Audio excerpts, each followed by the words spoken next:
ہاں ہاں ہاں، مجھے پکڑ کے دکھاؤ، ہمت ہے تو پکڑو۔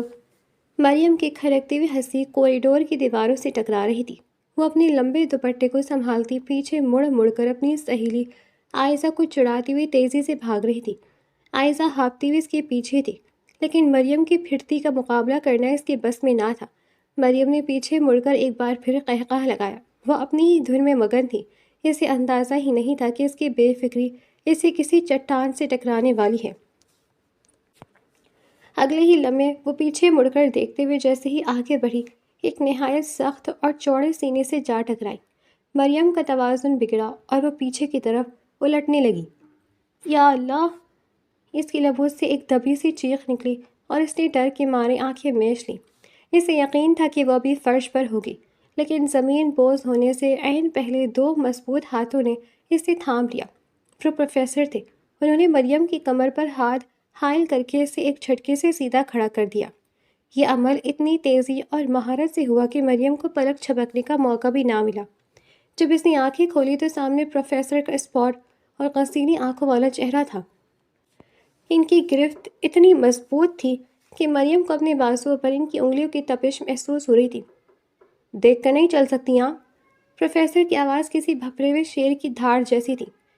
یہ یونیورسٹی ہے، کوئی پلے گراؤنڈ نہیں جہاں آپ لوگ ہاں ہاں کرتے ہوئے کھیلتے پھریں۔ مریم ابھی جو کچھ دیر پہلے ہنسی کے فوارے چھوٹ رہی تھی، اب بالکل ساکت کھڑی تھی۔ اس کی زبان جیسے تالوں سے چپک گئی تھی۔ پروفیسر کی آنکھوں میں موجود صفاقی اور غصے نے اسے اندر تک ہلا کر رکھ دیا تھا۔ اس نے فوراً اپنی نظریں جھکائیں اور لرزتی آواز میں بولی، سوری سر، وہ بس بہت ہو گیا، جائیے اپنی کلاس میں۔ پروفیسر اس کی بات مکمل ہونے سے پہلے ہی دھاڑے تھے۔ ان کے لہجے کا دبدبا ایسا تھا کہ مریم کی سہیلی عائزہ جو پیچھے سے بھاگتی ہوئی آ رہی تھی، وہ بھی وہیں منجمد ہو گئی۔ اس نے ہمت جمع کی اور مریم کا ہاتھ پکڑ کر اسے تیزی سے آگے کھینچ لیا۔ کلاس میں پہنچ کر مریم نے ایک گہرا سانس لیا، لیکن اس کا دل ابھی بھی زور زور سے دھڑک رہا تھا۔ تم نے دیکھا ایسا کتنا غصہ تھا ان کی آنکھوں میں، پتہ نہیں خود کو سمجھتے کیا ہے، کبھی کسی سے تمیز سے یا محبت سے بات کی ہوئی ہے انہوں نے؟ مریم نے غصے اور خوف کے ملے جلے جذبات سے کہا۔ اس کی آنکھوں میں ابھی تک وہ ٹکر اور پروفیسر کا سخت رویہ گھوم رہا تھا۔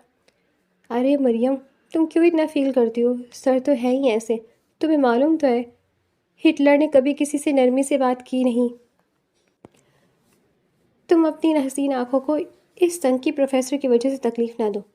عائشہ نے اسے چھیڑتے ہوئے کہا تو مریم کے لبوں پر ایک پھیکی سی مسکراہٹ آ گئی۔ تھوڑی دیر خاموشی کے بعد عائشہ نے مریم کی طرف جھک کر سرگوشی کی، ویسے مریم، تمہیں یہ پروفیسر کچھ عجیب نہیں لگتے؟ مریم نے حیرت سے عائشہ کو دیکھا۔ عجیب؟ مجھے تو پورے کے پورے سنکی لگتے ہیں۔ نہیں مریم، میں صرف غصے کی بات نہیں کر رہی۔ عائشہ کا لہجہ اب سنجیدہ تھا۔ مطلب یہ کہ وہ کسی سے گھلتے ملتے نہیں، حتیٰ کہ دوسرے پروفیسرز کے ساتھ بھی ان کی نہیں بنتی، اور سب سے بڑی بات، میں نے سنا ہے کہ وہ یونیورسٹی بند ہونے کے بعد بھی رات گئے تک یہاں بیٹھے رہتے ہیں۔ مریم کا تجسس جاگ اٹھا۔ اس نے حیرت سے عائشہ کی طرف دیکھا۔ سچ میں؟ لیکن یونیورسٹی تو 6 بجے مکمل بند ہو جاتی ہے اور گراؤنڈ تالے لگا دیتے ہیں۔ تو پھر وہ یہاں کیا کر رہے ہوتے ہیں؟ کیا انہوں نے رات کو بھوتوں کو کلاس دینا شروع کی ہوئی ہے؟ مریم نے مذاق اڑانے والے انداز میں کہا، مگر اس کے ذہن میں ایک سوالیہ نشان ابھر آیا تھا۔ مجھے بھی یہی لگتا ہے، تبھی تو وہ اتنے خڑوس اور پراسرار ہیں۔ عائشہ نے مریم کی بات میں ہاں ملائی۔ کہیں یہ تو نہیں کہ ان کے اسی رویے کی وجہ سے ان کے گھر والے بھی انہیں گھر میں نہیں گھسنے دیتے، تبھی وہ یہاں پناہ لیتے ہیں؟ دونوں سہیلیاں اس بات پر تھوڑا ہنسی، لیکن مریم کی نظریں بورڈ پر جمی تھی، جیسے وہ کسی گہری سوچ میں ڈوب گئی ہو۔ خیر، بات تو حیرانی والی ہے کہ پرنسپل صاحب نے بھی انہیں کبھی نہیں ٹوکا۔ شاید ان کا اثر و رسوخ اتنا ہے کہ کوئی ان سے سوال کرنے کی ہمت نہیں کرتا۔ مریم نے بڑبڑاتے ہوئے کہا، اچھا اب چھوڑو ان پروفیسر صاحب کو، ہمیں آج کے ٹیسٹ کی تیاری کرنی ہے، ورنہ ان کا روب پھر سے ہم پر سے برسے گا۔ عائشہ نے کتاب کھولتے ہوئے کہا، یاد ہے نا پچھلی بار انہوں نے کیا کہا تھا؟ باہر کھیلنے کودنے اور ہاہا کرنے میں تو ہم لوگ اول ہوں، لیکن ٹیسٹ کی ذرا برابر فکر نہیں ہے۔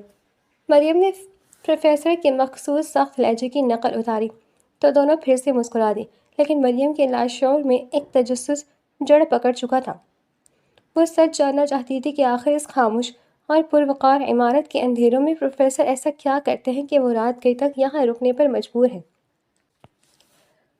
یونیورسٹی کی فضا میں پھیلی وہ پوری اسرار اب ایک گہرے خوف میں بدلنے والی تھی۔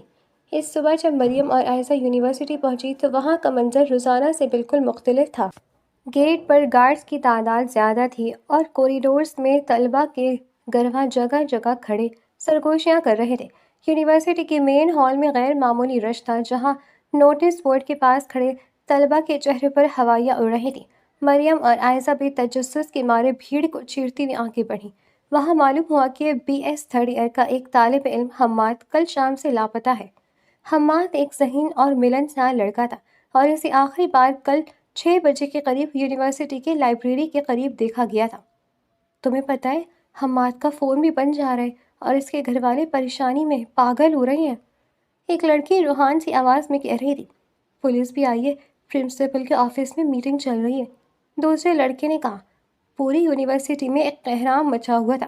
ہر طالب علم کے ذہن میں ایک ہی سوال تھا کہ سخت سیکیورٹی والی اس یونیورسٹی سے ایک جیتا جاگتا لڑکا کیسے غائب ہو سکتا ہے۔ خوف کی ایک لہر تھی جو سب کے دلوں میں گھر کر رہی تھی۔ مریم خاموشی سے یہ سب سن رہی تھی، لیکن اس کی چھٹی حس اسے کچھ اور ہی اشارہ دے رہی تھی۔ اسی دوران مریم کی نظر سیڑھیوں کے پاس کھڑے پروفیسر پر پڑی۔ وہ ہال کے ایک کونے میں کھڑے پرنسپل اور پولیس آفیسر کی گفتگو سن رہے تھے۔ جہاں پوری یونیورسٹی پریشانی میں مبتلا تھی، جہاں ہر استاد کے چہرے پر فکر کے بادل تھے، وہاں پروفیسر کے تاثرات بالکل مختلف تھے۔ وہ بالکل بے فکر، پرسکون اور اپنی جگہ پر مستحکم کھڑے تھے۔ ان کے بازو سینے پر بندھے ہوئے تھے اور وہ بڑے غور سے پولیس آفیسر کی باتیں سن رہے تھے جو حماد کے غائب ہونے کی تفصیلات بتا رہا تھا۔ مریم نے غور کیا کہ ارغوان کی آنکھوں میں ذرہ برابر بھی ہمدردی یا تشویش نہیں تھی۔ اچانک کچھ ایسا ہوا کہ مریم کے جسم میں سرد لہر دوڑ گئی۔ پولیس آفیسر نے جیسے ہی کہا کہ ہمیں لگتا ہے لڑکا یونیورسٹی کی حدود سے باہر ہی نہیں نکلا، پروفیسر کے لبوں پر ایک بہت ہی خفیف، زہریلی اور فاتحانہ مسکراہٹ ابھری۔ وہ مسکراہٹ محض ایک پل کے لیے تھی، لیکن مریم نے اسے دیکھ لیا تھا۔ وہ ایک ایسی مسکراہٹ تھی جیسے کوئی شکاری اپنے شکار کے جال میں پھنسنے پر دیتا ہے۔ مریم کا دل زور سے دھڑکا۔ اس نے اپنی آنکھیں کھولی کہ شاید اسے دھوکا ہوا ہے، لیکن نہیں، پروفیسر اب بھی وہیں کھڑے تھے۔ اب ان کے چہرے پر دوبارہ وہی اسپاٹ بن آ چکا تھا، لیکن وہ مسکراہٹ مریم کے ذہن میں نقش ہو گئی تھی۔ عائشہ، تم نے دیکھا؟ مریم نے عائشہ کا بازو سختی سے تھام کر سرگوشی کی۔ کیا دیکھا؟ عائشہ نے حیرت سے پوچھا۔ پروفیسر کو وہ مسکرا رہے تھے، حماد کے غائب ہونے کی خبر سن کر وہ مسکرا رہے تھے۔ عائشہ نے پروفیسر کی طرف دیکھا جو اب وہاں سے چل کر اپنی کلاس کی طرف جا رہے تھے۔ پاگل ہو گئی ہو کیا؟ کوئی اتنی بڑی بات پر کیوں مسکرائے گا؟ وہ تو بس اپنے مخصوص انداز میں کھڑے ہیں۔ مریم، تمہارا وہم اب تمہارے سر پر سوار ہو رہا ہے۔ لیکن مریم جانتی تھی کہ وہ وہم نہیں تھا۔ اس نے پروفیسر کی آنکھوں میں وہ صفاقی دیکھی تھی جو کسی عام انسان میں نہیں ہوتی۔ اس کا شب اب یقین میں بدلنے لگا تھا کہ عماد کی گمشدگی اور پروفیسر کے رات گئے تک یونیورسٹی میں رکنے کے درمیان کوئی گہرا اور خونی تعلق ہے۔ اس واقعے نے مریم کی نیندیں اڑا دی۔ اب جب بھی وہ کلاس میں پروفیسر کو دیکھتی تو اسے ان کا دبدبا پہلے سے زیادہ خوفناک محسوس ہونے لگا تھا۔ کلاس کے دوران جب ارغوان کی نظر مریم سے ٹکراتی تو مریم کو لگتا جیسے وہ اس سے وارننگ دے رہے ہوں۔ یونیورسٹی کا وہ مخصوص حصہ جسے دی اولڈ ونگ کہا جاتا تھا برسوں سے بند تھا۔ وہاں کی دیواریں بوسیدہ ہو چکی تھیں اور چاروں طرف خاردار جھاڑیاں اس طرح آ لگی تھی جیسے وہ کسی راز کی حفاظت کر رہی ہوں۔ اس حصے کے بھاری لوہے کے دروازے پر ہمیشہ ایک بڑا سا زنگ آلود تالا لٹکا رہتا تھا اور اس پر بڑے حرف میں لکھا تھا، ممنوع علاقہ، داخلہ سخت منع ہے۔ حماد کی گمشدگی والے واقعے کے 2 دن بعد مریم لائبریری سے نکلی تو شام کے سائے گہرے ہو رہے تھے۔ اچانک اس کی نظر دور چلتے ہوئے ایک سائے پر پڑی۔ وہ قد آور اور پروقار شخصیت کسی اور کی نہیں، پروفیسر کی تھی۔ مریم کے قدم خود بخود ان کے پیچھے اٹھنے لگے۔ اس نے دیکھا کہ پروفیسر مین گیٹ کی طرف جانے کے بجائے خاموشی سے اولڈ ونگ کے اس راستے پر مڑ گئے جہاں عام طور پر کوئی گارڈ بھی نہیں ہوتا تھا۔ مریم کی حیرت کی انتہا نہ رہی جب اس نے دیکھا کہ پروفیسر نے جیب سے ایک چابی نکالی اور نہایت اطمینان سے اس بھاری تالے کو کھول کر اندر داخل ہو گئے۔ ان کے چلنے کے انداز میں کوئی جھجک نہیں تھی، جیسے وہ وہاں روزانہ آتے ہوں۔ آخر اس بند حصے میں پروفیسر کا کیا کام؟ مریم نے سوچا اور تجسس کے ہاتھوں مجبور ہو کر دبے پاؤں اس دروازے کی طرف بڑھی۔ اس نے ابھی دروازے کی دراڑ سے اندر جھانکنے کی کوشش ہی کی تھی کہ اچانک ایک بھاری ہاتھ نے اس کا کندھا جکڑ لیا۔ کہاں جا رہی ہو بی بی؟ مریم ڈر کے مارے اچھل پڑی۔ پیچھے یونیورسٹی کا پرانا چوکیدار بابا رحیم کھڑا تھا، جس کی آنکھوں میں عجیب سی سختی اور انتباہ تھا۔ میں بس دیکھ رہی تھی کہ دروازہ کھلا ہے، مریم نے ہکلاتے ہوئے جواب دیا۔ ادھر جانا منع ہے، پرنسپل صاحب کا حکم ہے کہ کوئی یہاں قدم نہ رکھے۔ چلو شاباش، جلدی گھر جاؤ۔ بابا رحیم نے اسے وہاں سے ہٹاتے ہوئے سختی سے کہا۔ لیکن بابا، ابھی ایک پروفیسر اندر گئے ہیں، میں نے خود دیکھا ہے، مریم نے اصرار کیا۔ تمہیں وہم ہوا ہوگا، یہاں کوئی نہیں جاتا، یہ تالا برسوں سے بند ہے، اب جاؤ یہاں سے ورنہ مجھے پرنسپل سے شکایت کرنی پڑے گی۔ مریم وہاں سے ہٹ تو گئی، لیکن اس کا دماغ کسی مشین کی طرح چل رہا تھا۔ وہم نہیں، وہ وہم نہیں تھا۔ پروفیسر کے پاس اس ممنوع حصے کی چابی کہاں سے آئی؟ اور بابا رحیم جھوٹ کیوں بول رہے ہیں؟ اگلے دن کی صبح یونیورسٹی کی فضا میں ایک عجیب سا بھاری پن تھا۔ مریم پوری رات ٹھیک سے سو نہیں سکی تھی۔ اس کی آنکھوں کے گرد ہلکے سیاہ ہو چکے تھے اور اس کی بے چینی کا پتہ دے رہے تھے۔ وہ ابھی اپنی نشست پر بیٹھی ہی تھی کہ کلاس روم کا بھاری دروازہ ایک جھٹکے سے کھلا اور پروفیسر ارغمان اندر داخل ہوئے۔ ارغمان کے چلنے کی چاپ سے ہی پورے ہال میں سناٹا چھا گیا۔ آج وہ گہرے سیاہ سوٹ میں ملبوس تھے، جس نے ان کی شخصیت کو مزید پراسرار اور خوفناک بنا دیا تھا۔ انہوں نے ڈیسک پر اپنی فائلیں پٹکیں اور ایک سرخ نگاہ پوری کلاس میں ڈالی۔ ان کی نظریں جب مریم سے ٹکرائی تو مریم کو لگا جیسے کسی نے اس کی وجود کو برف کی طرح منجمد کر دیا۔ آج ہم پچھلے ٹیسٹ کے نتائج پر بات کریں گے، ارغمان کی آواز گونجی، اور مجھے یہ کہتے ہوئے انتہائی افسوس ہو رہا ہے کہ کچھ طالبات اپنی پڑھائی سے زیادہ فضول باتوں میں وقت ضائع کر رہی ہیں۔ انہوں نے ایک پیپر اٹھایا اور مریم کی طرف اشارہ کیا۔ مس مریم، آپ کھڑی ہو جائیں۔ مریم تھر تھراتی ہوئی ٹانگوں کے ساتھ کھڑی ہوئی۔ جی سر، یہ آپ کا پیپر ہے؟ انہوں نے وہ کاغذ مریم کے سامنے لہرایا۔ اس قدر ناقص کارکردگی، آپ کا ذہن آج کل کہاں ہے؟ کیا آپ کو لگتا ہے کہ یونیورسٹی آپ کے تفریحی دوروں کے لیے ہے؟ میں نے کل بھی آپ کو خبردار کیا تھا، لیکن ایسا لگتا ہے کہ آپ کو میری بات سمجھ نہیں آتی۔ مریم نے کچھ کہنا چاہا۔ سر، وہ اصل میں… خاموش، ارغمان دھاڑے، مجھے کوئی صفائی نہیں چاہیے۔ اگر آپ نے اپنی کارکردگی بہتر نہ کی تو میں اپنی ذاتی طور پر اس بات کو یقینی بناؤں گا کہ آپ کا داخلہ کینسل کر دیا جائے۔ ابھی اسی وقت اپنی سیٹ سے اٹھیں اور پیچھے جا کر کھڑی ہو جائیں۔ پوری کلاس دم بخود یہ منظر دیکھ رہی تھی۔ عائشہ نے ڈر کے مارے مریم کا دوپٹہ کھینچا، لیکن مریم کی آنکھوں میں آج آنسوؤں کے بجائے ایک عجیب سی ضد تھی۔ وہ خاموشی سے اٹھی اور کلاس کے آخری میں جا کر کھڑی ہو گئی۔ ارغمان نے پورے 2 گھنٹے اسے وہیں کھڑا رکھا اور اسے ذلیل کرنے کا کوئی موقع ہاتھ سے نہ جانے دیا۔ مریم کے لیے یہ توہین برداشت کرنا مشکل تھا، لیکن اسی توہین نے اس کے ارادے کو پکا کر دیا۔ شام کے 6 بج چکے تھے، یونیورسٹی خالی ہو چکی تھی اور گارڈز اپنے معمول کے راؤنڈ پر تھے۔ مریم گھر جانے کے بجائے لائبریری کے ایک دور آفتادہ کونے میں چھپ گئی تھی۔ جب اسے یقین ہو گیا کہ اب کوئی اسے نہیں دیکھے گا تو وہ دبے پاؤں باہر نکلی۔ اس نے دور سے دیکھا کہ پروفیسر ارغمان اپنی کار سے نکل کر ایک بار پھر اسی ممنوع حصے اولڈ ونگ کی طرف جا رہے تھے۔ ان کے ہاتھ میں ایک کالا بیگ تھا اور ان کی رفتار کافی تیز تھی۔ آج میں نہیں رکوں گی، مریم نے دل ہی دل میں کہا۔ اس نے اپنے جوتے اتار کر ہاتھ میں پکڑ لیے تاکہ فرش پر آہٹ نہ ہو۔ وہ دیواروں کا سہارا لیتی سائے کی طرح ارغمان کے پیچھے چلنے لگی۔ ارغمان نے ایک بار مڑ کر پیچھے دیکھا، مریم فوراً ایک ستون کے پیچھے چھپ گئی۔ اس کا دل اتنی زور سے دھڑک رہا تھا کہ اسے لگا شاید ارغمان اس کی دھڑکنیں سن لیں گے۔ ارغمان نے اولڈ ونگ کا وہی زنگ آلود دروازہ کھولا اور اندر داخل ہو گئے۔ مریم نے کچھ سیکنڈ انتظار کیا اور پھر دروازے کی اس دراڑ سے اندر داخل ہوئی جو ارغمان نے تھوڑی سی کھولی چھوڑ دی تھی۔ اندر کا منظر کسی ڈراؤنی فلم جیسا تھا۔ پرانی دیواروں پر کائی جمی تھی اور ہوا میں کسی سرانڈ اور کیمیکل کی ملی جلی بو پھیلی ہوئی تھی۔ ارغمان ایک راہداری سے ہوتے ہوئے نیچے بیسمنٹ کی طرف جانے والی سیڑھیوں کی طرف مڑ گیا۔ مریم بھی ان کے پیچھے نیچے اتری۔ وہاں ایک بڑا سا کمرہ تھا جہاں سے مدھم روشنی آ رہی تھی۔ مریم نے دیوار کی اوٹ سے جھانک کر دیکھا تو اس کے پیروں تلے سے زمین نکل گئی۔ وہاں ارغمان ایک میز کے سامنے کھڑے تھے جس پر کوئی چیز سفید کپڑے سے ڈھکی ہوئی تھی۔ کمرے کے ایک کونے میں وہی لاپتہ لڑکا حماد کرسی سے بندھا ہوا تھا۔ اس کا سر ایک طرف جھکا ہوا تھا اور وہ بے ہوش یا شاید مر چکا تھا۔ ارغمان نے اپنے کوٹ کے بٹن کھولے، آستین اوپر چڑھائیں اور میز پر رکھے ہوئے چمکتے ہوئے سرجیکل اوزاروں میں سے ایک خنجر نما چھری اٹھائی۔ ارغمان کے چہرے پر وہی ہولناک زہریلی مسکراہٹ تھی جو مریم نے پہلے دیکھی تھی۔ وہ حماد کی طرف بڑھے اور دھیمی آواز میں گنگنائے، میں نے کہا تھا نا نادان لڑکے، یہاں سے واپسی کا راستہ نہیں ہوتا؟ مریم کے منہ سے ایک چیخ نکلنے ہی والی تھی کہ اس نے سختی سے اپنے دونوں ہاتھ اپنے منہ پر رکھ لیے۔ اس کی آنکھیں خوف سے پھٹ گئی تھیں۔ جسے وہ اپنا پروفیسر سمجھتی تھی وہ ایک بے رحم خون خوار قاتل تھا۔ وہ الٹے قدموں پیچھے ہٹنے لگی، لیکن بدقسمتی سے اس کا پاؤں وہاں پڑے ایک خالی ٹن سے ٹکرا گیا۔ کھڑاک! خاموش کمرے میں وہ آواز دھماکے کی طرح گونجی۔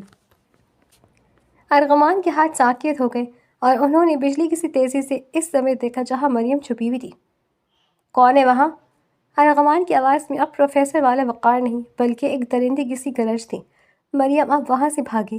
وہ اندھا دھند کوریڈور میں دوڑ رہی تھی۔ اسے پتا تھا کہ پیچھے موت اس کا تعاقب کر رہی ہے۔ وہ بھاگتے ہوئے یونیورسٹی کے پچھلے حصے بیک سائڈ تک پہنچ گئی جہاں سے اس نے شروع میں بھاگنے کی کوشش کی تھی۔ بچاؤ، کوئی ہے! اس نے چلانا چاہا لیکن خوف کی وجہ سے آواز گلے میں ہی دب گئی۔ وہ مڑ کر پیچھے دیکھ رہی تھی کہ کہیں ارغمان نہ آ جائے، اور اسی کوشش میں وہ سامنے کھڑے ارغمان کے گارڈ سے ٹکرا گئی۔ ایک گارڈ نے اسے بالوں سے پکڑا اور دوسرے نے اس کے منہ پر ایک رومال رکھ دیا جس میں کلوروفارم کی تیز بو تھی۔ مریم کی آنکھوں کے سامنے اندھیرا چھانے لگا۔ اسے آخری آواز ارغمان کی سنائی دی جو پاس ہی کھڑے سرد لہجے میں کہہ رہے تھے، تم نے یہاں آ کر بہت بڑی غلطی کر دی مریم۔ مریم کی آنکھوں کے سامنے چھایا وہ گہرا اندھیرا آہستہ آہستہ چھٹنا شروع ہوا۔ اس کے سر میں شدید درد تھا اور ذہن بھوجل، جیسے کسی نے اس کی روح پر وزنی پتھر رکھ دیا ہو۔ جب مریم نے پوری طرح آنکھیں کھولی تو اس نے خود کو ایک نہایت وسیع اور پرتعیش کمرے میں پایا۔ کمرے کی چھت اونچی تھی اور دیواروں پر گہرے رنگ کے کاغذ لگے تھے۔ وہ ایک بڑے، نرم اور مخملی بستر پر لیٹی ہوئی تھی جس کی چادروں سے کسی مہنگی پرفیوم اور سندل کی ملی جلی بو آ رہی تھی۔ کمرے میں مکمل اندھیرا تھا، بس کھڑکی کے پردوں کی دراڑ سے چاند کی ایک پتلی سی لکیر فرش پر رینگ رہی تھی جو ماحول کو مزید پراسرار بنا رہی تھی۔ مریم نے اٹھنے کی کوشش کی لیکن اس کا جسم جیسے مفلوج ہو چکا تھا۔ خوف کی ایک سرد لہر اس کی ریڑھ کی ہڈی میں دوڑ گئی جب اسے احساس ہوا کہ وہ اکیلی نہیں ہے۔ اس سے پہلے کہ وہ اپنی جگہ سے ہلتی یا کوئی آواز نکالتی، اسے اپنے پیٹ پر ایک نہایت سرد ہاتھ محسوس ہوا۔ وہ ہاتھ کسی زندہ انسان کا نہیں بلکہ برف کے ٹکڑے کی طرح ٹھنڈا تھا جس کی تپش مریم کے کپڑوں کے پائس کی جلد کو منجمد کر رہی تھی۔ مریم کا سانس سینے میں ہی اٹک گیا۔ اس نے اپنی چیخ کو گلے میں ہی دبایا لیکن اس کے پورے وجود پر لرزہ طاری ہو گیا۔ وہ سرد ہاتھ آہستہ آہستہ حرکت کر رہا تھا جیسے کوئی شکاری اپنے شکار کی زندگی کی حرارت کو محسوس کر رہا ہو۔ جاگ گئی تم؟ ایک دھیمی مخملی لیکن برف جیسی سرد آواز اندھیرے میں گونجی۔ یہ آواز مریم کے لیے اجنبی نہیں تھی، یہ پروفیسر ارغمان تھا۔ کمرے کے کونے میں لگی ایک مدھم سی لائٹ اچانک جل اٹھی جس کی زرد روشنی نے ارغمان کے چہرے کو نمایاں کیا۔ وہ بستر کے کنارے مریم کے بالکل قریب بیٹھا تھا۔ اس کی آستین اب بھی اوپر چڑھی ہوئی تھی اور اس کی آنکھوں میں وہی شفاف چمک تھی جس کو مریم نے بیسمنٹ میں دیکھی تھی۔ اس کا وہ سرد ہاتھ اب بھی مریم کے پیٹ پر جما ہوا تھا جو مریم کے خوف سے تیز ہوتی دھڑکنوں کو محسوس کر رہا تھا۔ مریم، نادانی کی ایک حد ہوتی ہے۔ ارغمان نے جھک کر اس کے کان کے قریب سرگوشی کی۔ اس کا لمس مریم کو اپنی موت کا پیغام لگ رہا تھا۔ تم نے اس دروازے کو کھولا جسے کھولنے کی ہمت اس یونیورسٹی کے پرنسپل میں بھی نہیں تھی۔ اب بتاؤ، اس تجسس کی قیمت کیسے ادا کرو گی؟ مریم کی آنکھوں سے بے بسی کے آنسو بہہ کر تکیے میں جذب ہونے لگے۔ اس نے لرزتی آواز میں کہا، آپ نے حماد کو کیوں مارا؟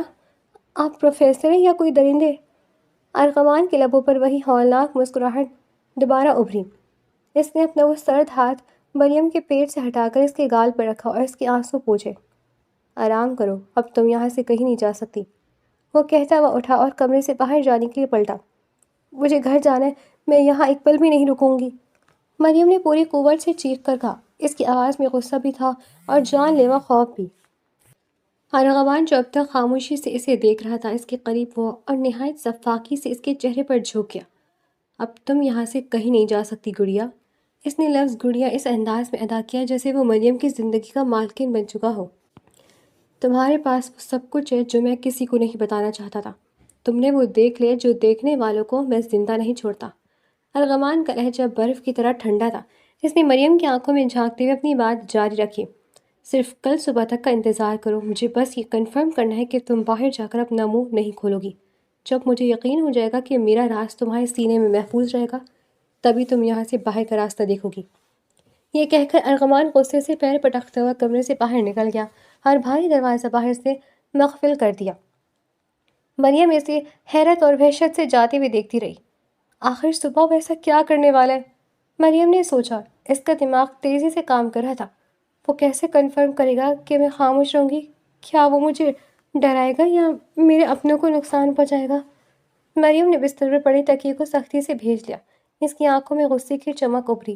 اس نے اپنے دل میں پکا ارادہ کر لیا تھا کہ چاہے کچھ بھی ہو جائے، جیسے ہی وہ کمرے سے باہر نکلے گی وہ خاموش نہیں رہے گی۔ وہ سب کے سامنے چیخ چیخ کر اس کی سچائی بتائے گی۔ وہ پوری دنیا کو بتائے گی کہ جیسے وہ ایک ناقابل احترام پروفیسر سمجھتے ہیں، وہ دراصل ایک سفاک اور بے رحم قاتل ہے۔ وہ اندھیرے کمرے میں اکیلی تھی۔ اسے صرف صبح کا انتظار تھا، ایک ایسی صبح جو ہو یا تو اسے آزادی دلانے والی تھی یا اسے ہمیشہ کے لیے خاموش کر دینے والی تھی۔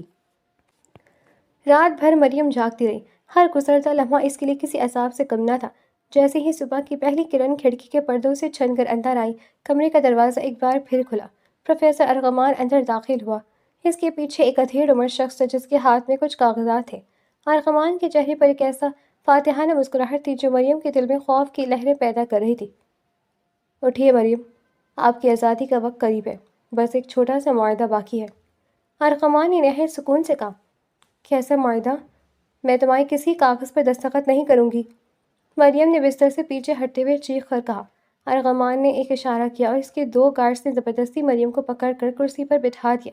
ارغمان اس کے سامنے جھکا اور نہایت دھیمی مگر زہریلی آواز میں بولا، دستخط تو تمہیں کرنے ہی ہوں گے مریم، ورنہ حماد کے بعد دوسرا نمبر تمہارا ہوگا۔ مریم کی آنکھوں سے آنسو بہنے لگے۔ بہت برے ہیں آپ، آخر میری غلطی کیا ہے؟ کیوں کریں آپ میری ساری سب؟ مریم ایک بار پھر پوری قوت سے چیخی تھی۔ اس کی آواز میں کرب اور بے بسی کی انتہا تھی۔ ارغمان جو اب تک خاموشی سے اسے دیکھ رہا تھا، اس کے چہرے کے تاثرات لمحوں میں بدلے۔ اس نے یکدم آگے بڑھا اور مریم کے جبڑے کو اپنے مضبوط ہاتھ کی گرفت میں لے کر اسے اپنی طرف کھینچا۔ مریم، مجھے تمہارا چیخنا بالکل بھی پسند نہیں آ رہا۔ مجھے ہرگز یہ گوارا نہیں کہ کوئی میرے سامنے اونچی آواز میں بات کرے۔ ارغمان کی آواز میں ایک ایسی سردی تھی جو مریم کے خون کو منجمد کر رہی تھی۔ لہٰذا اپنی بھلائی چاہتی ہو تو خاموشی سے مجھے اپنے نکاح میں قبول کرو۔ کبھی نہیں، میں مر جاؤں گی لیکن ایک قاتل سے نکاح نہیں کروں گی، مریم نے تڑپ کر کہا۔ ارغمان کے لبوں پر ایک شفاف مسکراہٹ ابھری۔ اس نے اپنے کوٹ کے اندرونی جیب سے ایک چمکتی ہوئی پستول نکالی اور اسے مریم کی پیشانی پر رکھ دیا۔ پستول کی ٹھنڈی نال جب مریم کی جلد سے ٹکرائی تو اس کے جسم میں ایک لرزہ طاری ہو گیا۔ مریم، میری برداشت کا امتحان مت لو۔ یہ گن دیکھ رہی ہو؟ اس کا ایک فائر تمہارے اس خوبصورت چہرے کو ہمیشہ کے لیے مٹا سکتا ہے، اور یاد رکھ دو، یا کوئی تمہیں بچانے نہیں آئے گا۔ ارغمان نے نہایت درندگی سے کہا۔ اس نے نکاح خواہ کی طرف اشارہ کیا جو صاف خوف زدہ سے ایک کونے میں کھڑا تھا۔ مریم نے پستول کی نالی اور ارغمان کی وحشی آنکھوں کو دیکھا۔ اسے اپنی موت بالکل سامنے نظر آ رہی تھی۔ اس کے پاس اب کوئی راستہ نہیں بچا تھا۔ اسے زندہ رہنا تھا تاکہ وہ اس درندے کو اس کے انجام تک پہنچا سکے۔ پڑھائیے نکاح، ارغمان نے نکاح خواہ کا حکم دیا اور پستول کا رخ مریم کی کن پٹی پر ہی رکھا۔ مریم نے سسکتے ہوئے آنسوؤں بھری آنکھوں سے اور آواز میں الفاظ ادا کیے جو اس کی زندگی کی سب سے بڑی ہار تھی۔ قبول ہے۔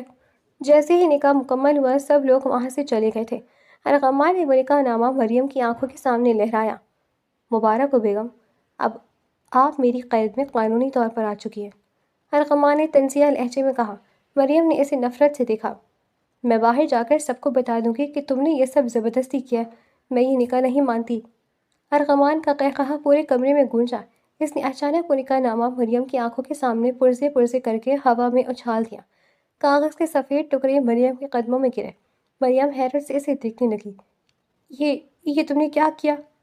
ارغمان نے مریم کے بالوں کو نرمی سے مگر مضبوطی سے جکڑ کر اس کے قریب سرگوشی کی۔ سنو مریم، اب یہ نکاح صرف میری مٹھی میں ہے۔ اگر تم نے دنیا کے سامنے میرا راز کھولا یا پولیس کے پاس جانے کی کوشش کی تو میں اس نکاح سے صاف کر جاؤں گا۔ میں کہوں گا کہ تمہارا دماغی توازن درست نہیں ہے یا تم مجھ پر جھوٹا الزام لگا رہی ہو۔ اس نے مریم کی آنکھوں میں جھانکتے ہوئے اپنی بات مکمل کی۔ تمہارے پاس اس نکاح کا کوئی ثبوت نہیں ہوگا، لیکن یاد رکھنا، تم نے نکاح کے جس رجسٹر پر دستخط کیے ہیں وہ میرے پاس محفوظ رہے گا۔ پوری زندگی تمہیں میرے نام کے ساتھ گزارنی پڑے گی لیکن تم میری بیوی کہلانے کا حق نہیں رکھو گی۔ اگر تم نے اپنی زبان کھولی تو میں تمہیں بد کردار ثابت کر دوں گا، اور اگر خاموش رہی تو شاید میں تمہیں جینے دوں۔ مریم کا سانس جیسے تھم گیا۔ ارغمان نے اسے ایک ایسی دلدل میں پھینک دیا تھا جہاں سے نکلنا ناممکن تھا۔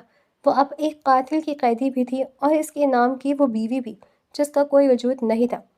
چلو تمہاری پاک دامنی کو ایک امتحان میں ڈالتے ہیں تاکہ تم کسی کو کچھ بتانے کے قابل ہی نہ رہو، ارغمان نے نہایت شفاقی سے کہا اور مریم کی گرفت ایک قدم بڑھایا۔ اس کی آنکھوں میں وحشت تھی جس نے مریم کے پورے وجود کو لرزا کر رکھ دیا۔ مریم تڑپ اٹھی۔ اس نے پیچھے ہٹنے کی کوشش کی لیکن کمرے کی دیواریں اس کی بے بسی پر ماتم کر رہی تھیں۔ نہیں، خدا کے لیے مجھے چھوڑ دو، تم نے نکاح کیا نا، پھر یہ درندگی کیوں؟ وہ چیخی۔ اس نے زبردستی مریم کو اپنی گرفت میں لیا۔ مریم نے مزاحمت کی، اس کے سینے پر ہاتھ مارے، اسے ناخنوں سے زخمی کیا، لیکن اس پر کسی درد کا اثر نہیں ہو رہا تھا۔ وہ اس کی گردن کی جانب جھکا۔ مریم کو پورا وجود جی جان سے کانپ اٹھا تھا۔ اس نے خوف اور گھن کے مارے خود کو ارغمان سے دور دھکیلنا چاہا لیکن وہ اس کی فولادی گرفت سے آزاد نہ ہو سکی۔ ارغمان نے ایک جھٹکے سے مریم کو اپنی باہوں میں اٹھایا اور بستر پر پٹک دیا۔ مریم ابھی سنبھل بھی نہ پائی تھی کہ وہ کسی کالی گھٹا کے مانند اس پر چھا گیا۔ مریم نے ایک بار پھر اس کے حصار سے نکلنے کی ناکام کوشش کی لیکن ارغمان کی طاقت کے سامنے اس کی ہر مزاحمت دم توڑ رہی تھی۔ اس نے مریم کے دونوں ہاتھوں کو سختی سے جکڑ کر تکیے پر پیوست کر دیا اور شفاقی سے اس کے لبوں پر جھک گیا۔ مریم کی آنکھوں سے بہنے والے آنسو اب تکیے میں جذب ہو رہے تھے جبکہ ارغمان کی درندگی اس کی روح کو چھلنی کرنے کے لیے تیار تھی۔ اس بند کمرے میں مریم کی بے بسی اور ارغمان کی شفاقیت کا ایک نیا باب رقم ہو رہا تھا۔ اس وقت اس کمرے کی دیواروں نے مریم کی آہوں اور سسکیوں کو دفن ہوتے دیکھا۔ ارغمان نے زبردستی اس کے ساتھ تعلق قائم کیا، اس کی روح کو چھلنی کر دیا اور اسے اس مقام پر لا کھڑا کیا جہاں سے واپسی کا کوئی راستہ نہیں تھا۔ مریم بالکل خاموش ہو گئی تھی۔ اس نے ایک لفظ اپنے منہ سے نہ نکالا تھا اور ارغمان یہی تو چاہتا تھا۔ ارغمان نے اسے اٹھایا اور زبردستی اپنی گاڑی میں ڈال کر اس کے گھر کے قریب چھوڑ دیا۔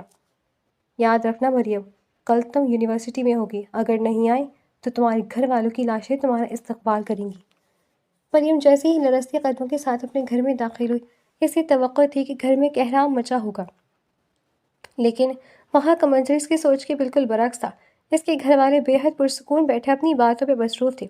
مریم کو دیکھ کر اس کی ماں آگے بڑھی اور سختی سے بولی، مریم یہ کیا طریقہ ہے؟ تمہاری دوست عائزہ کا فون آیا تھا کہ کل رات تم اس کے گھر رکی ہوئی ہو کیونکہ تم دونوں کو مل کر ٹیسٹ کی تیاری کرنی ہے۔ تم نے جانے سے پہلے ہمیں بتانا تک گوارا نہیں کیا۔ یہ بہت غلط بات ہے۔ مریم ساکت کھڑی اپنی ماں کو دیکھتی رہی۔ اس کا ذہن شل ہو چکا تھا۔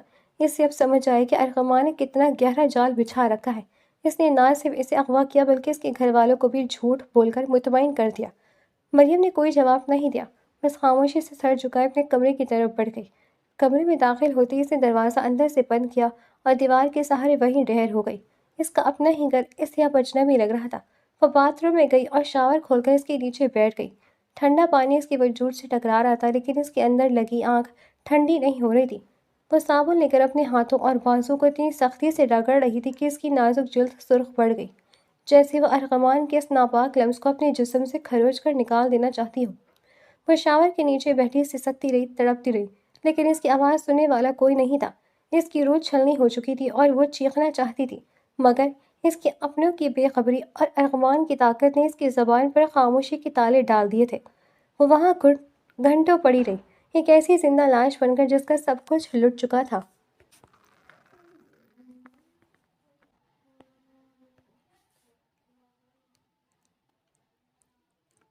مریم اب روز یونیورسٹی آتی تھی لیکن وہ مریم مر چکی تھی۔ اس کی آنکھیں خالی تھی اور وجود بنجر۔ سب سے تکلیف دہ بات یہ تھی کہ ارغمان اب بھی وہی محترم پروفیسر تھا جس کے سامنے سر جھکاتے تھے۔ ارغمان اسے قابو میں رکھنے کے لیے اب نئے بہانے ڈھونڈتا۔ مریم میرے آفس سے آ کر اپنا ٹیسٹ لے لو، وہ غصے سے کہتا کلاس سے نکل گیا تھا۔ مریم نے عائزہ کو دیکھا جو گھر جانے کے لیے تیار کھڑی تھی۔ میں آتی ہوں عائزہ، میرا انتظار کرنا، مریم کہہ کر ڈرتی ہوئی ارغمان کے آفس کی طرف بڑھی تھی۔ جیسے ہی مریم ارغمان کے آفس اندر داخل ہوئی، ارغمان نے بجلی کی سی تیزی سے اسے اپنی طرف کھینچ لیا۔ مریم اس اچانک حملے پر خوف سے کانپ اٹھی لیکن ارغمان اسے اپنے حصار میں لیے دیوار کے ساتھ لگا کر کھڑا ہو گیا۔ اس نے زبردستی مریم کا سر اپنے سینے پر ٹکایا۔ کیا ہوا بیگم، آج بہت خاموش ہو؟ وہ محبت سے مریم کا چہرہ اپنے ہاتھوں کے پیالے میں بھر کر بولا تھا۔ مریم نے حیرت اور وحشت سے ارغمان کو دیکھا۔ وہ سمجھ نہیں پا رہی تھی کہ اس شفاق انسان کا لہجہ اچانک اتنا نرم کیسے ہو گیا۔ ارغمان اس کی آنکھوں میں چھپی حیرت کو بھانپ گیا اور اس کے ماتھے سے ماتھا ٹکا کر سرگوشی کی۔ یوں سمجھ لو کہ تمہارے ساتھ گزرے ہوئے اس ایک دن نے مجھے تمہاری عادی بنا دیا ہے۔ اب تم ہمیشہ کے لیے میرے پاس رہو گی۔ یہ کہہ کر اس نے مریم کا چہرہ مزید قریب کیا اور اس کے لبوں پر جھکا۔ مریم کی آنکھیں حیرت اور گھن سے پھیل گئیں۔ ارغوان کی یہ محبت اسے اس کی درندگی سے بھی زیادہ خوفناک لگ رہی تھی۔ اس نے پوری قوت جمع کی اور ارغوان کو اپنے سے دور دھکا دیا اور روتے ہوئے کراہیت سے اپنے لب رگڑتی ہوئی آفس سے باہر نکلتی چلی گئی۔ وقت گزرنے لگا۔ مریم کے لیے یہ دن کسی جہنم کے سفر سے کم نہ تھے۔ وہ ہر وقت اپنی نظریں ارغوان پر رکھتی۔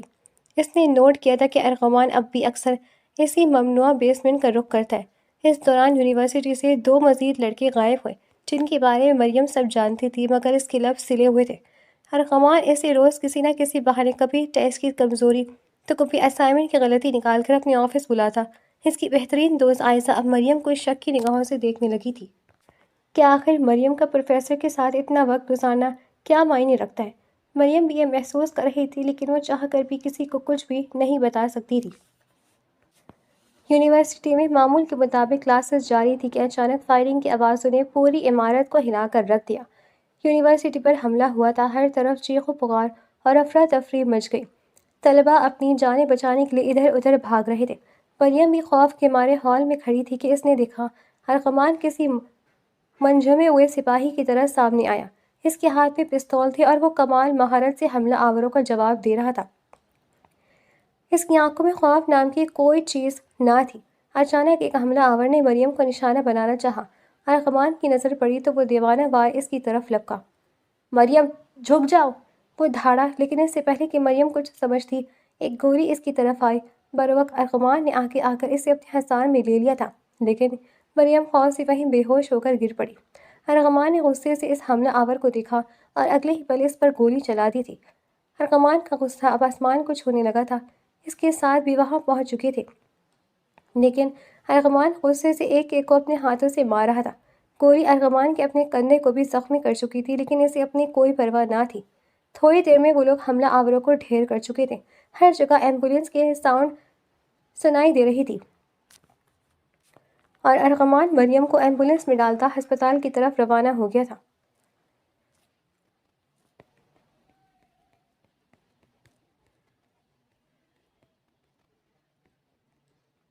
یونیورسٹی انتظامیہ نے فوری طور پر مریم کے گھر والوں کو اطلاع دی کہ ان کی بیٹی کو قریبی ہسپتال منتقل کر دیا گیا ہے۔ جب مریم کے والدین ہانپتے کانپتے ہسپتال پہنچے تو وہاں کا منظر دیکھ کر دنگ رہ گئے۔ کوریڈور میں پروفیسر ارغوان کھڑا تھا۔ اس کا سفید شرٹ خون سے لت پت تھا۔ اس کے اپنے کندھے پر پٹی بندھی ہوئی تھی جس سے خون رس رہا تھا، لیکن وہ ڈاکٹروں پر بری طرح چیخ رہا تھا۔ مجھے نہیں معلوم، مجھے مریم ہوش میں چاہیے۔ اگر اسے کچھ ہوا تو یہ ہسپتال شمشان بن جائے گا۔ مریم کے والد نے آگے بڑھ کر اسے سنبھالنا چاہا۔ پروفیسر صاحب، آپ خود زخمی، آرام کریں، ڈاکٹر دیکھ رہے ہیں اسے۔ ارغوان نے ان کی طرف دیکھا۔ ان کی آنکھیں سرخ تھیں اور چہرہ پسینے سے شرابور۔ مجھے اپنی فکر نہیں ہے، مریم کو کچھ نہیں ہونا چاہیے۔ اس کے لہجے کی طرف اور پریشانی دیکھ کر مریم کے گھر والے حیران تھے کہ ایک پروفیسر اپنی اسٹوڈنٹ کے لیے اس حد تک کیسے بے چین ہو سکتا ہے۔ مریم کے والد پریشانی کے عالم میں ارغوان سے کچھ پوچھنے ہی والے تھے کہ اچانک ڈاکٹر باہر آیا۔ اس کے چہرے پر اطمینان تھا، مگر اس کے الفاظ نے وہاں موجود ہر شخص کے پیروں تلے سے زمین نکال دی۔ گھبرانے کی کوئی بات نہیں ہے پروفیسر صاحب، بچی ٹھیک ہے، وہ دراصل حاملہ ہیں، اسی وجہ سے صدمے اور کمزوری سے بے ہوش ہو گئی تھی۔ یہ سننا تھا کہ مریم کے والد نے ساکت ہو کر ڈاکٹر کو دیکھا۔ ان کا چہرہ غصے سے تمتما اٹھا اور وہ آپے سے باہر ہو کر ڈاکٹر پر دھاڑے۔ کیا بکواس کر رہے ہیں آپ؟ ہوش میں تو ہیں؟ میری بیٹی ابھی شادی شدہ نہیں ہے، آپ کو اندازہ ہے کہ آپ کیا کہہ رہے ہیں؟ ہسپتال کی کوریڈور میں موجود تمام لوگ ان کی طرف متوجہ ہو گئے۔ ارغوان نے فوراً آگے بڑھ کر مریم کے والد کے کندھے پر ہاتھ رکھا اور نہایت دھیمی آواز میں کہا، ابھی فی الحال خاموشی اختیار کرنا ہی بہتر ہوگا، یہاں سب دیکھ رہے ہیں۔ ارے ایسے کیسے خاموشی اختیار کر لوں؟ ڈاکٹر کیا کہہ رہے ہیں؟ آپ کو سنائی نہیں دیا؟ مریم کے والد کا غصہ کسی طور کم ہونے میں نہیں آ رہا تھا۔ ارغوان نے ڈاکٹروں کو وہاں سے جانے کا اشارہ کیا اور مریم کے والد کو سہارا دے کر ویٹنگ لاؤنج کی طرف لے آیا، جہاں مریم کا پورا خاندان موجود تھا۔ مریم کی والدہ کے چہرے کا رنگ اڑا ہوا تھا، جبکہ بھائی کا غصہ عروج پر تھا۔ دیکھ لیا بابا، میں نے کہا تھا نا کہ اس یونیورسٹی نہ جانے دیں، آج اس نے ہماری ناک کٹوا دی۔ مریم کے بھائی نے غصے سے کہا، آواز نیچے رکھو لڑکے، ارغمان نے ایسی گرجدار آواز میں کہا کہ مریم کے بھائی نے ایک پل اسے دیکھا اور پھر اپنا چہرہ پھیر لیا۔ ارغمان نے ایک گہرا سانس لیا اور شرمندگی سے سر جھکاتے ہوئے بولنا شروع کیا۔ میں جو بتانے جا رہا ہوں اسے سکون سے سنیے گا۔ اس میں مریم کی کوئی غلطی نہیں ہے اور خدا اسے قصوروار مت ٹھہرائے گا۔ اس نے مریم کے گھر والوں کو اپنی طرف متوجہ پایا تو اس نے بولنا شروع کیا کہ اس نے بتایا کہ وہ محض ایک پروفیسر نہیں ہے بلکہ پولیس آفیسر ہے۔ وہ ایک سیکرٹ ایجنٹ تھا لیکن اپنی پہچان نہیں کروا سکتا تھا، اس لیے اسے مجبوراً جھوٹ بولنا پڑا تھا۔ وہ یونیورسٹی میں چھپ کے کچھ خطرناک عناصر کا پیچھا کر رہا تھا۔ مریم کو غلطی سے میرے مشن کے بارے میں کچھ ایسی باتیں معلوم ہو گئی تھیں جو اس کی جان کے لیے خطرہ بن سکتی تھی۔ اسے تحفظ دینے کے لیے اور اس کے لیے بند رکھنے کے لیے مجھے یہ سب ڈرامہ کرنا پڑا۔ میں نے مریم سے زبردستی نکاح صرف اس لیے کیا تھا کہ وہ قانونی طور پر میرے حصار میں رہے اور کوئی اسے نقصان نہ پہنچا سکے۔ ارغمان کہہ کر سر جھکا گیا۔ مشن کی نوعیت ایسی تھی کہ میں مریم کے قریب آیا اور جذبات میں آ کر مجھ سے یہ سب ہو گیا۔ میں اس کا گنہگار ہوں لیکن میرا مقصد صرف اس کی حفاظت کرنا تھا۔ مریم کے والد پہلے تو غصے سے تلملائے، لیکن جب انہوں نے دیکھا کہ ارغمان ایک طاقتور سرکاری عہدیدار ہونے کا دعویٰ کر رہا ہے اور اس نے مریم کی جان بچانے کی بات کی ہے تو ان کا غصہ آہستہ آہستہ سرد پڑنے لگا۔ ارغمان کی شخصیت کا سحر دیکھ کر وہ اس کی باتوں میں آ گئے اور اسے اپنا داماد تسلیم کرنے پر مجبور ہو گئے تھے۔ جب مریم کی آنکھ کھلی تو اسے ہر چیز دھندلی محسوس ہو رہی تھی۔ جیسے ہی اس کی نظر سامنے پڑی اس نے اپنے والدین اور بھائی کو بیڈ کے گرد کھڑا پایا۔ ان کے چہروں پر عقیدت اور ہمدردی تھی۔ بابا، مریم کی آواز بمشکل نکلی۔ اس کے والد نے آنکھیں پڑھ کر اس کا سر سہلایا۔ شکر ہے اللہ کا تمہیں ہوش آ گیا۔ مریم بیٹا، ہمیں ارغمان نے سب بتا دیا ہے۔ ہمیں افسوس ہے کہ ہم نے تمہیں سمجھنے میں غلطی کی اور تم اتنے بڑے بوجھ اکیلے اٹھاتی رہی۔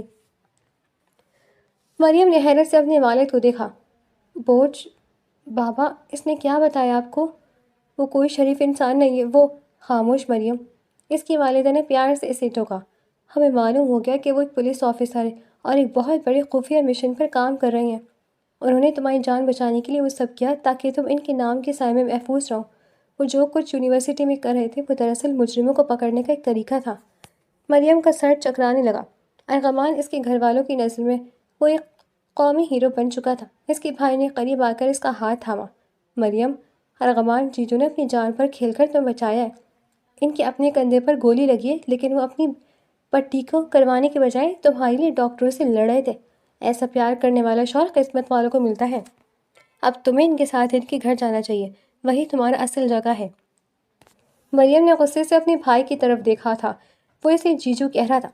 مریم نے تڑپ کر کچھ کہنا چاہا لیکن ڈاکٹر کے اسی لمحے داخل ہونے سے اسے ساکت کر دیا۔ ڈاکٹر نے اس کے والد کی طرف دیکھ کر مسکراتے ہوئے کہا، مبارک ہو، اب تو آپ کو دوہری خوشی منانی چاہیے۔ مریم اب خطرے سے باہر ہے اور اس حالت میں اسے اب بہت زیادہ آرام اور خوشی کی ضرورت ہے کیونکہ وہ امید سے ہے۔ یہ سنتے ہی مریم کے پیروں تلے سے زمین نکل گئی۔ اسے لگا جیسے اس کی وجود کی ہر دیوار گر گئی ہو۔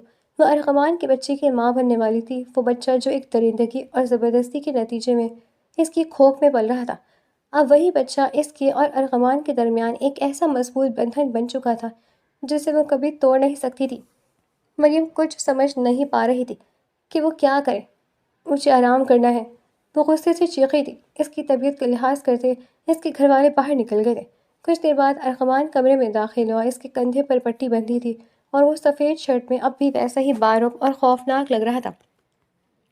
ارغمان مریم کے بیڈ کے قریب آ کر بیٹھا۔ اس نے مریم کا لرزتا ہوا ہاتھ اپنے سرد ہاتھوں میں تھام لیا اور اس کی آنکھوں میں جھانکتے ہوئے دھیمی آواز میں بولا، دیکھا مریم، قسمت نے بھی تمہیں میرے ہی نام لکھ دیا ہے۔ اب تمہارے پاس کوئی راستہ نہیں بچا۔ تمہارے گھر والے مجھے اپنا محافظ مانتے ہیں اور تمہارے اندر میرا خون بل رہا ہے۔ اب تم میری قید سے کبھی فرار نہیں ہو سکو گی۔ مریم نے روتے ہوئے اپنی آنکھیں بند کر لیں۔ اسے معلوم تھا کہ وہ ہار چکی ہے۔ ارغمان نے اسے ایسے مقام پر لا کھڑا کیا تھا جہاں الگ ہونے کا مطلب اپنے خاندان کی بربادی اور اپنے بچے کی رسوائی تھا۔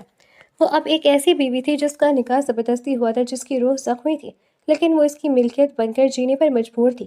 اس نے خاموشی سے اپنا سر تکیے پر گرا دیا، یہ تسلیم کرتے ہوئے کہ اب اس کی زندگی کا ہر فیصلہ ارغمان کے ہاتھ میں ہے۔